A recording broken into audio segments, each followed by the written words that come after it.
What you know about rolling down in the deep? When your brain goes numb, you can call that mental freeze. When these people talk too much, put that shit in slow motion, yeah. Assalamualaikum warahmatullahi wabarakatuh. Perkenalkan, saya Muazra, mahasiswa Universitas Negeri Padang dengan NIM 20234090, prodi Perpustakaan dan Ilmu Farmasi, Fakultas Bahasa dan Seni.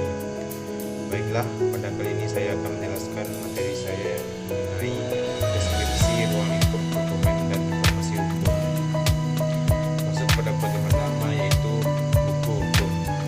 Buku hukum adalah kumpulan atau himpunan atau rangkaian kertas atau bahan lainnya yang dijilid sehingga menjadi suatu kesatuan yang berisi dan membahas hukum-hukum tertentu seperti hukum pidana dan hukum perdata. Dan selanjutnya, buku bidang lainnya. Buku bidang lain adalah buku buah pikiran yang berisi ilmu pengetahuan analisis terhadap kurikulum secara tertulis. Selanjutnya, buku rujukan. Buku rujukan memuat informasi yang singkat dan padat tentang berbagai hal informasi. Contoh buku rujukan seperti bibliografi, kamus, ensiklopedi, buku tahunan, indeks, dan lainnya. Kamus adalah buku yang memuat kata-kata beserta keterangan arti dan maknanya, pemakaiannya, atau penerjemahannya. Selanjutnya, himpunan peraturan perundang-undangan.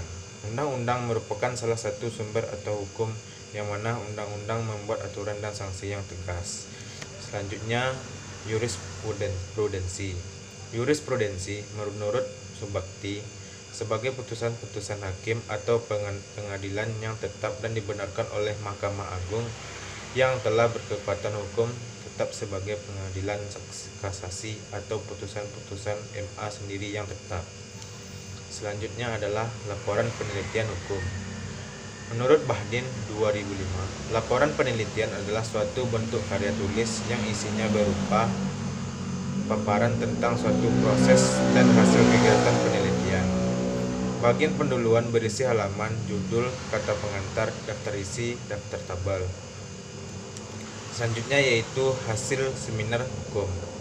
Hasil seminar merupakan laporan dari yang dibuat setelah melakukan atau mengikuti kegiatan seminar. Struktur seminar secara umum terdiri dari judul, pendahuluan, laporan, kegiatan, dan penutup. Selanjutnya yaitu naskah akademik atau RUU. Naskah akademik adalah naskah hasil penelitian atau pengkajian hukum dan hasil penelitian lainnya terhadap suatu masalah tertentu dapat dipertanggungjawabkan secara ilmiah. Selanjutnya yaitu clipping bidang hukum.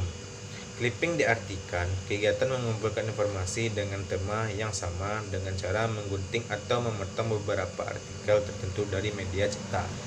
Selanjutnya yaitu lembaran negara. Lembaran negara yaitu republikasi berkala dengan ikutan kenapa nomor pembuatan yang berisi berbagai informasi yang berkaitan dengan segala bentuk kebijakan, pengumuman, peraturan dan perundangan yang dikeluarkan oleh badan, lembaga atau pemerintah.